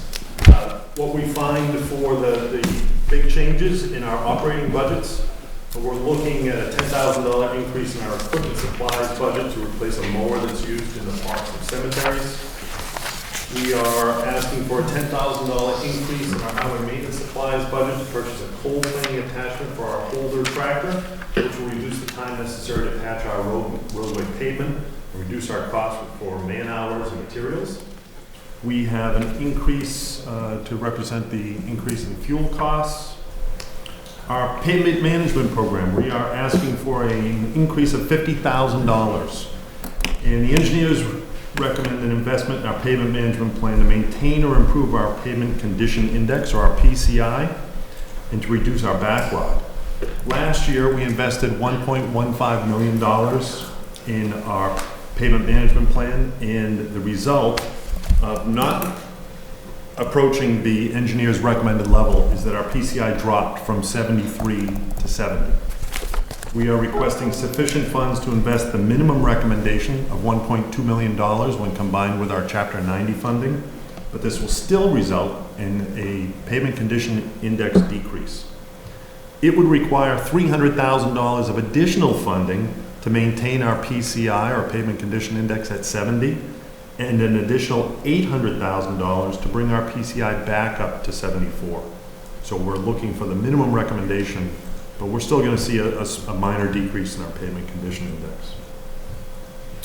In our tree warden budget, I'm putting forward a strategic initiative which is requesting an increase of $200,000, bringing the budget from $50,000 up to $250,000. The FY appropriation of $50,000 is already fully expended in already 7 months, and that represents the removal of about 30 trees per year. A representative survey of Hopkinton's urban forest reveals that we have approximately 1,300 trees that should be removed because they are either dead or dying. At an average cost for tree removal, including prevailing wage and police details, we have a long-term obligation of over $2 million in our urban forest. This increase represents the first of a 10-year plan to address the removal of trees, the development of a tree management plan, and the creation of a tree planting plan. The final increase that we see is our contractual increases for the curbside collection of municipal solid waste and recyclables, and the disposal of municipal solid waste at Wheelabrator. So, Mr. Cavallo, on the increase for the waste collection and disposal, do we have a contract with them? Yes, we do. And why are we going up? It's per the contract that we negotiated. You may recall, I think the last 2 or 3 years, it's either we have kept the costs lower or decreased them, or get a minimal increase. Yeah. To the chair, that's what I was going to say. You know, so many towns are having to give up their single stream recycling because the facilities just can't handle it. So I commend you for even just being able to continue getting the service. Thank you. A number of years ago, we took out the risk. A number of years ago, when the market was good for recyclables, communities were realizing revenue. But now that the market has crashed for recyclables, those communities are paying hundreds of thousands of dollars per year to dispose of the recyclables.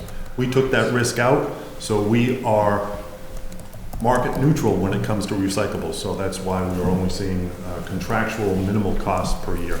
We also have a contract at Wheelabrator, which goes up according to the CPI. Mr. Chairman, this seems to be about an $8 a month cost per household pickup. Really, really low compared to other communities. Oh, yeah. And all we can figure is that because they don't have to bill everyone and do the whole administrative process, they're able to do this much, much more cheaply. And it's, by being part of the tax base, it's a tax deductible expense to our residents. and if we're billed separately, would not be tax deductible. John, on personal services for Public Works Administration, increase of $21,000. What is that for? That's essentially merit increases and longevity payments. Merit and longevity stuff, okay? The $49,000 we covered. Is Mr. Regan aware of this $200,000 increase in expenses for the tree warden department? Does he approve of this? He'll get me on Sunday. Have we talked to Mr. Regan about this? He's been very adamant as a resident and advocated for some kind of department to be started and a true management plan to be put in place, which just looks like this is going in that direction. But I just want to make sure he's included in this discussion. We haven't finalized anything yet. And, you know, he's spent 2 or 3 of his nights with us here in the last year advocating for what I think you're proposing with this 200K. Informally, yes, John has had on and off conversations with Ms. Regan. However, in terms of the process, you'll recall you have requested the town manager working with DPW to formulate a plan. Right. Part of that process will involve extended discussions with Mr. Regan and others in Joe's town. on board. He's a professional in the business, and he's been very kind to help us out figuring. So, If I may, through the chair, to piggyback on that, how are we doing with getting the truck that we approved last year? That's been a year now. So Mr. Regan has been very closely working with Ben and myself. We are challenged at finding a used vehicle that will both meet our needs, has the extended reach that we need, and also is going to be a safe vehicle for us. So he's been working very closely with Ben and I to put together what we're looking for and helping us to determine which vehicles are available. He even brought in an industry book to help us with dealers that deal in those used vehicles. So we're working very closely with Mr. Regan and trying to bring that home for us. We have a dedicated staff at the DPW, as you know, and we have a lot of people there that are eager for this new vehicle to come in and receive the training so that they can help out with the urban forest that we have and the needs and the trees. If I may, I believe Mr. Westerling is very modest. He also has attended many training sessions to make sure that we fulfill the goal that was set by the select board for the town manager. Thank you. So in years past, Mr. Westerling and I have had some pretty healthy discussions at this evening's format or whatever, and outside the room.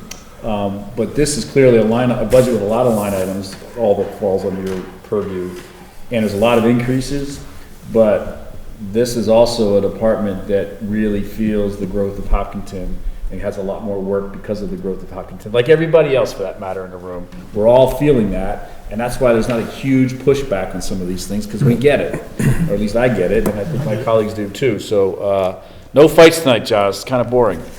We haven't get to the capital items yet. Well, yeah, that's right. I usually go out of it. John, did you touch on the cemetery commission? No, there's no changes on that. I did not. You're good there. All right, so you're good? Yes, thank you. All right. Sean? Thank you for the help. Opportunity tonight. We're doing our best to control our budget. We have a 1.6% merit increases, and then we've worked with the existing budgets to find savings. We're looking at, we've digitized some of our submittals, and we've gone to a digital inspection software process, which is saving us money on supplies. It's more time effective, so we're continuing to work on finding those savings and then providing extra service to the residents with the existing budget we have. Thank you. Amy? Hi. How are you? Just fine, thanks. How are you guys? So our biggest change this year is in personal services. It's a staffing request that we've made that brings the senior center consistent with the town and its supportive staff salaries. We have 4 salaries or 4 part-time individuals who've been paid through, been supported by our Friends group, and we're asking that the town assume the full responsibility for the staffing of the senior center. So that is our biggest increase. As far as our expenses stayed pretty much the same. The biggest difference in when you see the negative is that was our security camera, was the cost that was done for this year, so that won't be an ongoing cost. If I may? You may? Through the chair, I want to take this opportunity, in fact, to celebrate the wonderful, efficient, and forward-looking partnership between the town and the Friends of the Seniors. What needs to be said is, as part of transitioning the responsibility for paying for the 4 part-time staff persons, you know what the Friends are doing? They are assuming responsibility, financial responsibility for funding programming, which I think is a brilliant idea. The town invests, I think, overall less than $25,000 towards programming. And the Friends of the Seniors have identified this as a key need and have agreed that they would put their resources towards programming. Good. Awesome. Is that why the expenses is down at 21 grand? Is that part of it? No, that's the security cameras that were put in last year's that are being installed this year. Okay. So that was a one-time cost. So, Mr. Kamalo, on this transfer of responsibility from the Friends to the town for staffing for the senior center, it sounds like you and Amy have obviously talked about this and worked through this, and everyone's in agreement on this? You're in agreement on this? Yes. Elaine, you're in agreement on this? See, I'm trying to start a fight here, folks, and no one's fighting. So we're good on that? Yes, we're good. The Council on Aging is great with this, so is the, so are the Friends of the Senior Center. Okay, thank you. Youth and Youth and Family Services. Good evening. Good evening. Youth and Family Services offers free and confidential support for the community, including information and referral to a host of mental health issues, counseling, case management, crisis intervention, and prevention services. For many families, these services fill a critical need in times of crisis and have become a safety net to many. The proposed increases are driven by the increase in requests for services and can be primarily attributed to 2 requests. In personnel services, 80% of the personnel services increase is an increase in hours for the youth services counselor, from 20 hours to 30 per week. And the remainder of that is just the personnel of being down a director and then hiring a director, and those expenses going up and down accordingly. School referrals for children in need of mental health services have been increasing. As the school population increases and more people have learned about the service, that my predecessor did a lot to set up and make a community fixture. And as more word of mouth grows, the increase in hours for the youth services counselor will allow for the increased programming and events, as well as offering more clinical hours to the community.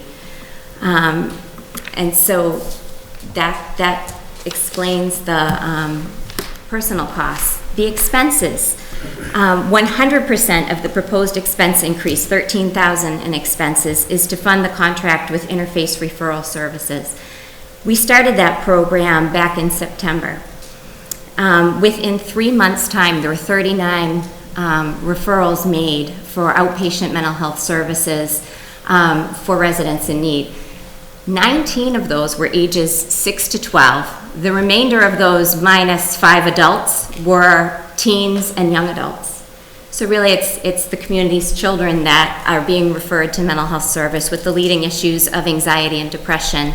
And 2 of those callers expressed suicidal ideation at the time of their contact.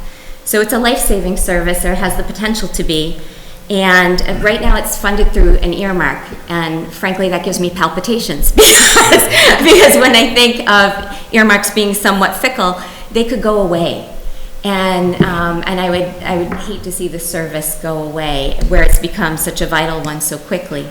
So in 3 months' time, 39 referrals, and you might ask, well, what's the typical? The typical is 50 per community of this size. And so we've already utilized almost the full 13,000. I think it's 8,500 in 3 months' time of the cost of that 13,000. The contract is 13,000 for the year, no matter how many referrals we have. But cost ratio, it's 8,500 5 already that they've spent in providing services to the community. And so the value of it is very high as well, not to mention the value of human lives, but if we're talking dollars, that's what it looks like. And so that's our request for this fiscal year. You know, this isn't me or Mr. Hurd talking right now normally, but, you know, is the increase to 30 hours enough? Should we be more progressive and make this a full-time position so we're not worried about That's what I was going to bring up. We've had this same discussion. Right, so why don't we just go ahead, you know, this is one of those years that if, you know, again, we were talking about the growing community, and you know, and you know, this, you know, the Youth Services Council, it's huge, you know, and the, you know, and mental health intervention, it's so needed. You know, should we really look at it, you know, at this point and think about a full-time position? That's it. So maybe we should, but we're not.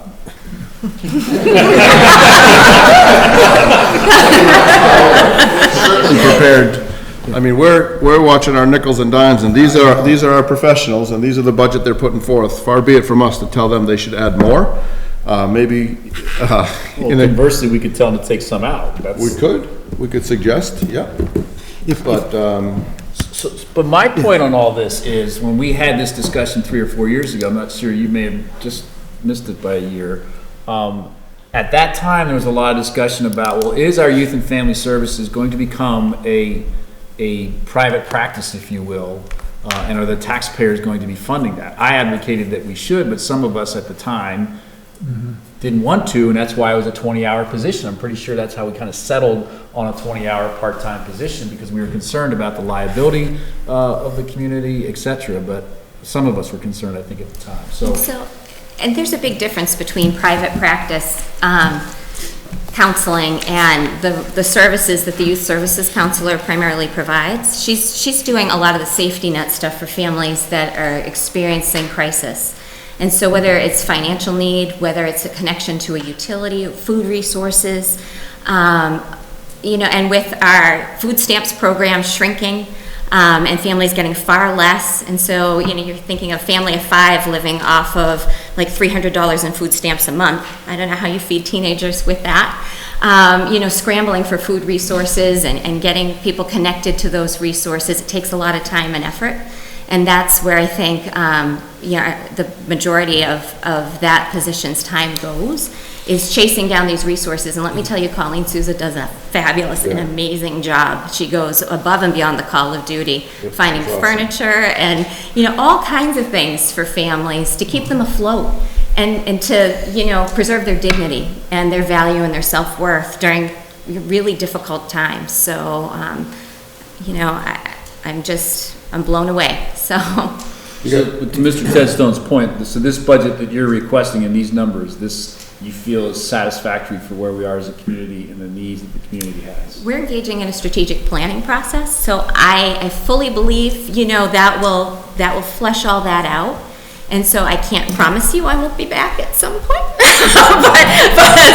as of right now, I think this will get us through this year, and I didn't want to be greedy. I know there's a lot of other departments that are up against it too, and so, but this what I felt was the most responsible choice that I could come forward, especially, you know, given the increase in need and the utilization of that interface service. That is blown my mind, that 39 in 3 months' time, where other communities are seeing like 50 in a year. So, and part of that is the promotion, but we haven't even done the full-scale promotion yet, and that's coming, so. So I'm appreciative of your conservative approach, but please, if something happens off-cycle and you need to come see us between now and the next year, don't hesitate, because we really cannot put a price on our youth lives or anyone's lives. I thank you for that support. So I mean, you have our support.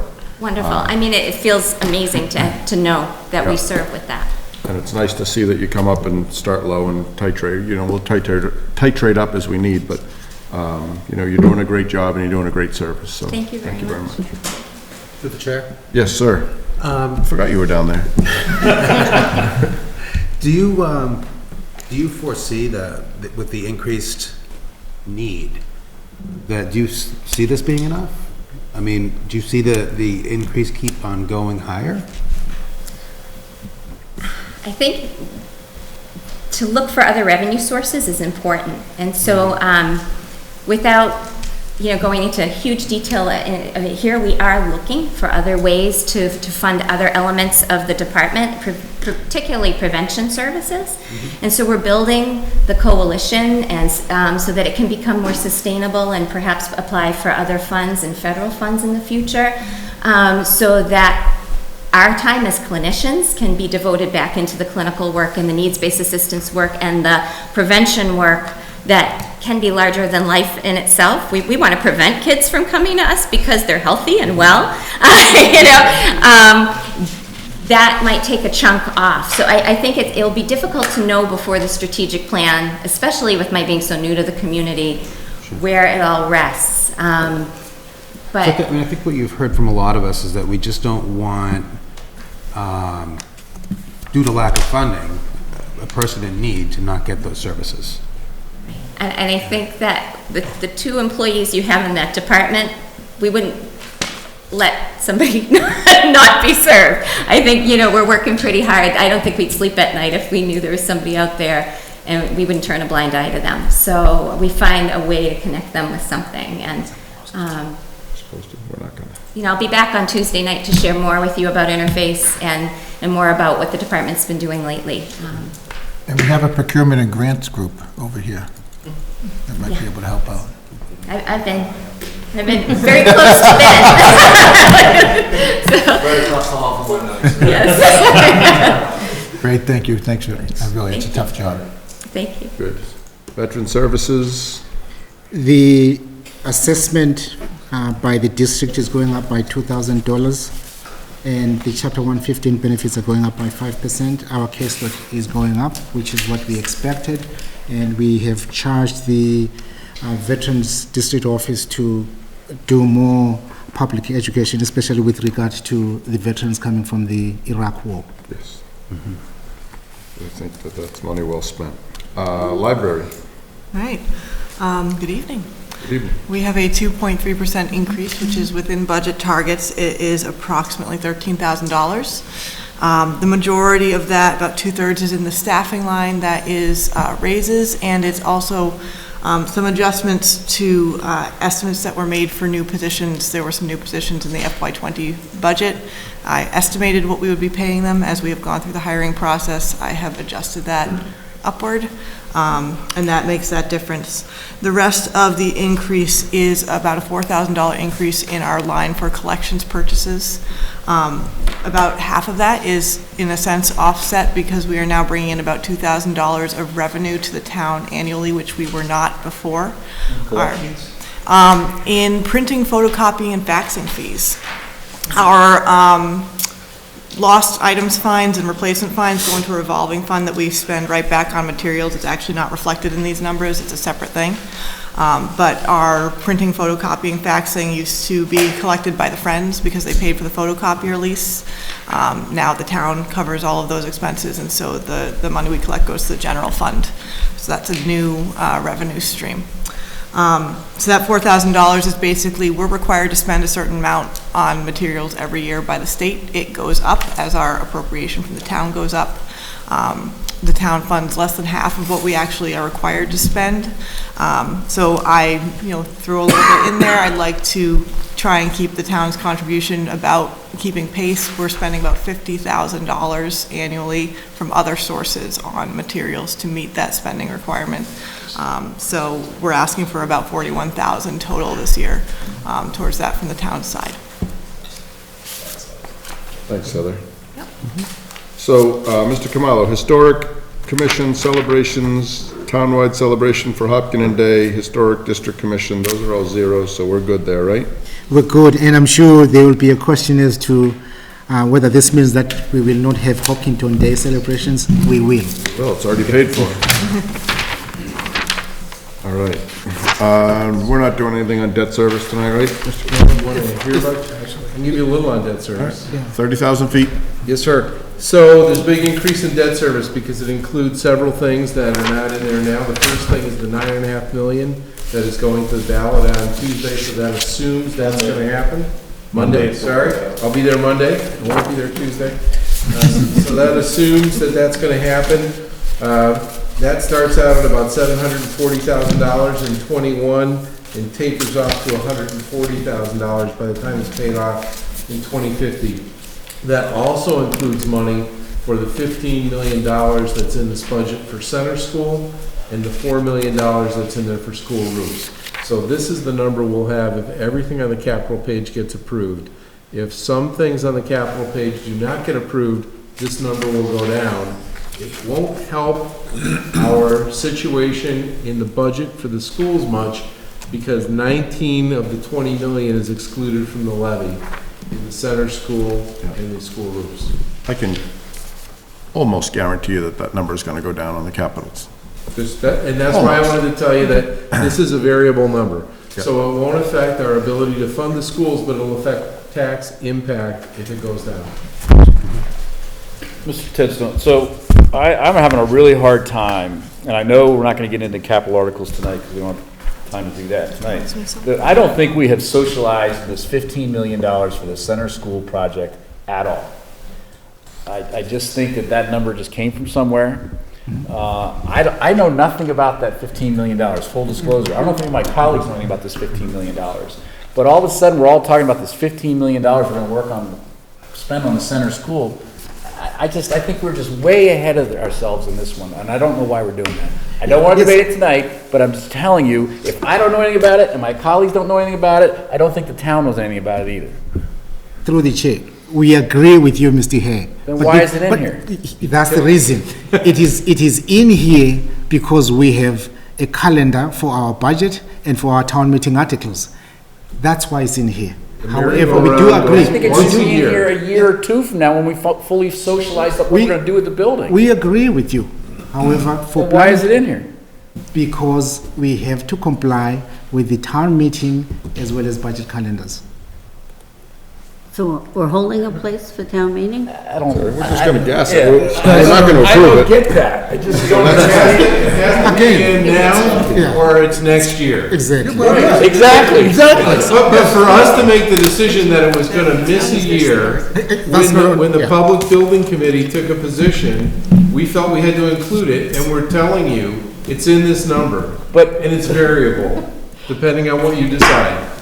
But what we decided as the select board was that the permanent building committee was going to go off and do their thing and study at center school, and they did that, and they had the other committee, and they came back, and they were going to come back with some recommendations, and someday somebody was going to come back to this board and make a recommendation. This is what we think we need to do, and this is the money we think we need to bring to town meeting. That has not happened yet. We have agreed, yes, that has not happened. Then why are we talking about $15 million? It's easier to take it out than to put it back in. If you decide you want to do it in April, we won't be able to do it for you. Yeah. But if you decide not to do it in April, we can take it out. We can take it out in a moment. But after the 3rd, we can't put it back in. So for those of us that go to dinner in town and go to get a drink in town and go to the church in town and go to the soccer fields in town and have people chewing on our ears about $15 million for center school that we haven't even talked about yet, it's not that easy. Okay, so I hear your point, but it's not easy for those of us that have to listen to it.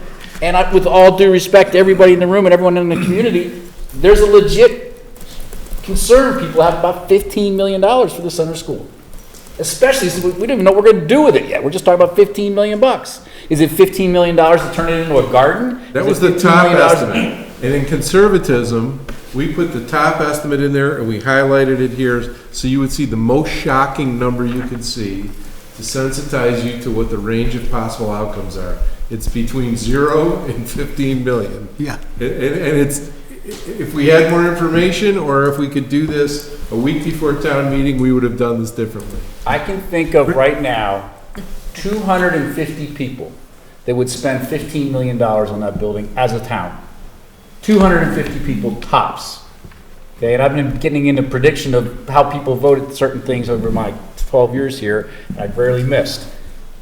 The other 17,750 are gonna look at that building and say it's $215 million for what? Even if we got some great plan, they're gonna say for what? We gotta do a lot better job socializing whatever it is we're gonna do. Mr. Well, you Hare. weren't gonna fight tonight. I know. He was getting Lego is here right now. He and I would be going. Through the chair, Mr. Hare, your point is very well taken. Here's the good thing. Respectfully, can you just be a little bit patient? No. The permanent building committee, the permanent building committee met 2 weeks ago. They have identified a company that will help us in moving this discussion forward. To help you along, is it likely that this $15 million is going to be moving forward at this annual town meeting? Highly unlikely.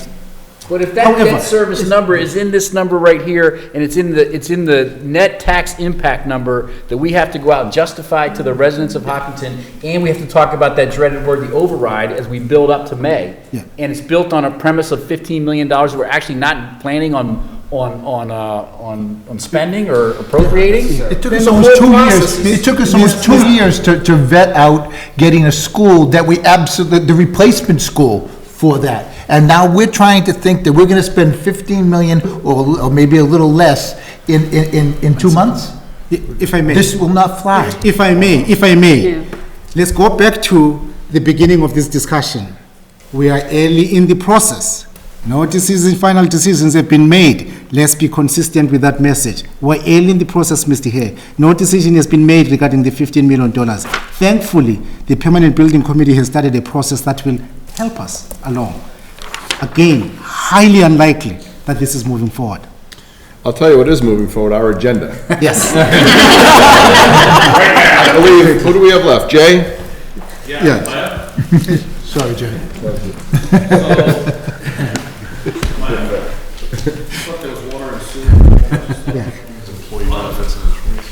Employee benefits and insurance, through the chair, we've discussed these issues as part of the budget discussions over the last 3 months. We can skip on this. Yeah.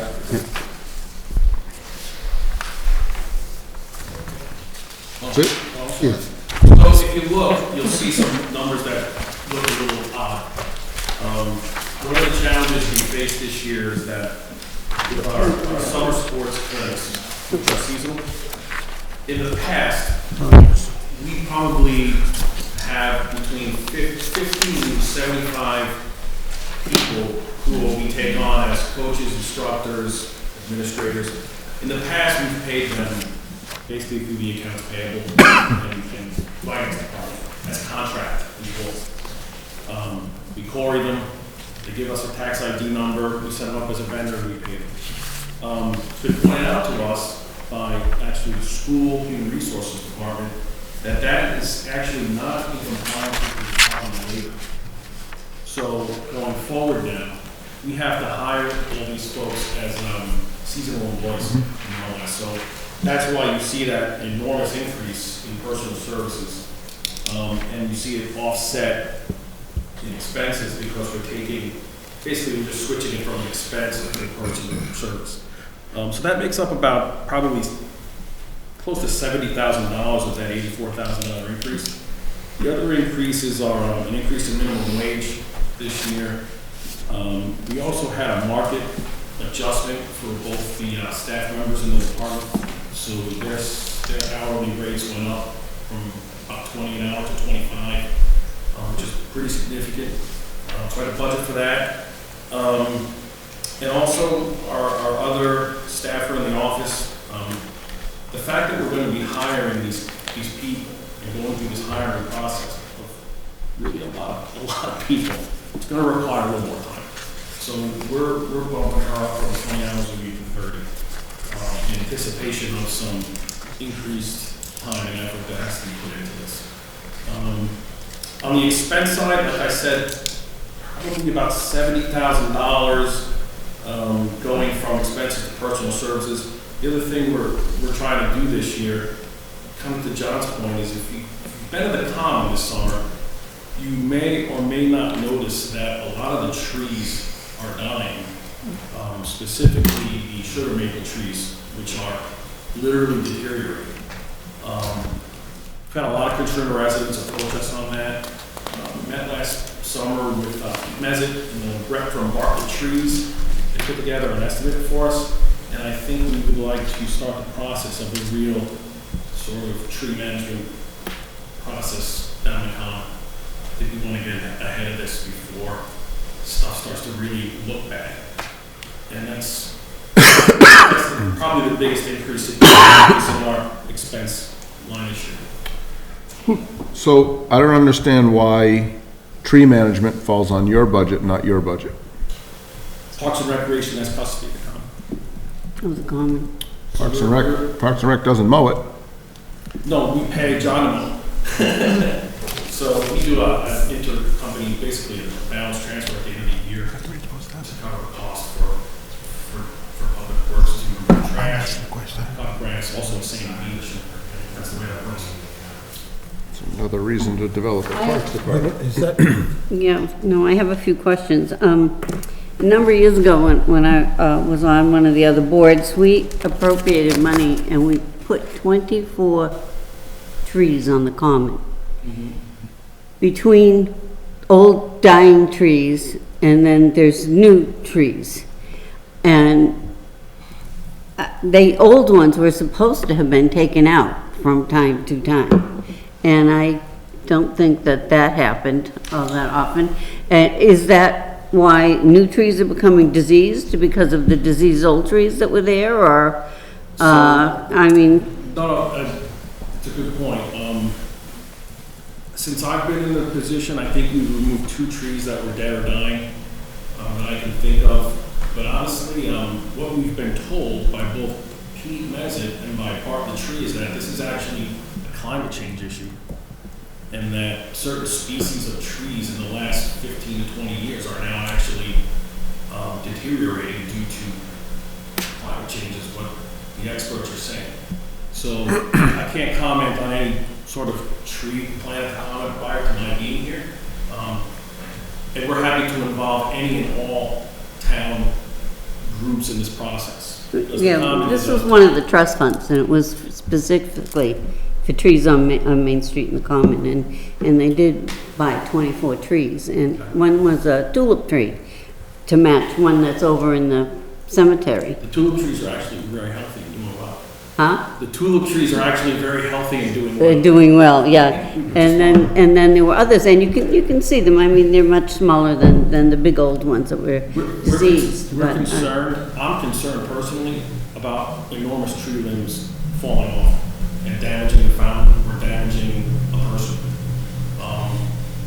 And it's, like I said, there are a lot of concerned residents who spend a lot of time down there who really approached us on this, and turns out they're right. So we'd like to get in front of that, and we'd like to start this year. I have a question for, I don't know whether for Tim or Mr. Kamalo. Is that the most efficient way? Is that they own the common, but we're paying them and money has to be transferred? So instead of having a more straightforward budget that John takes care of all the trees and all the grass and everything else, and we just figure that into the thing so we don't have to have Parks and Rec going to Bartlett instead of having our own tree people looking at stuff. I just wondered for efficiency's sake. Through the chair, the Park and Rec Commission is independently elected. We will have to negotiate that. We did that with the mowing of the common. Oh, okay. All right. I'm open to all ideas.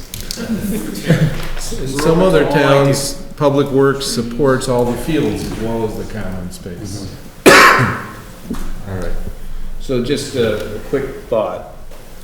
The trees on the common have been a topic of discussion many times over the years. There are a lot of people very passionate that want to play with the kids at the common. There are a lot of people in the area that just love the mature trees of the common and the canopy that exists today. It will be a very passionate discussion when we get to it.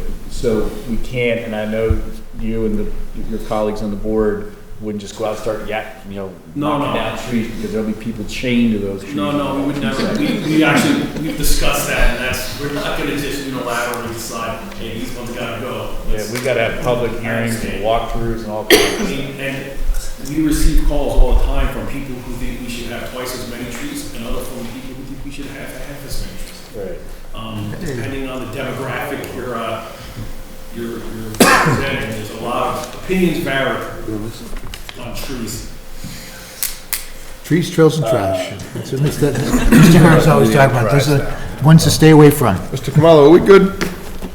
We're good. Just one more department, water and sewer enterprise, important that John updates the board on the budget for those. Water that and enterprise. sewer. Thank you. Through the chair, the Sewer Enterprise Fund, we have a modest increase for personal services to reflect contractual obligations, and we have a reduction in the expenses. We believe we can realize some savings because we're not sending sewerage to Milford on a regular basis because of the vacant properties on South Street. On the water enterprise side, again, we have a modest increase in personal services for contractual obligations. And then on the expenses side, there is a modest increase to reflect increases in our supplies. Mr. Kamalo, on that end with the water and sewer, this year when we have our audit, are we going to have a different audit company so that's actually going to explain it to us a little bit better this time? Because the last few years, we get a number, and then we're shocked and have to raise rates. I'm just throwing that out there. Please just keep it in mind when we start to do that again. Yeah, I think as we've been saying, the town is in a great position. We have a very strong finance team. They are taking the lead role. However, if we do need additional support from the consultant, we will ask for that help. However, the driver right now will be the finance team. Because I haven't been pleased with, in 6 years being on the board, that the consultant doesn't seem to hit those numbers very well each year. There always seems to be a shock value when they come through. We don't like that. Thank you. Sorry.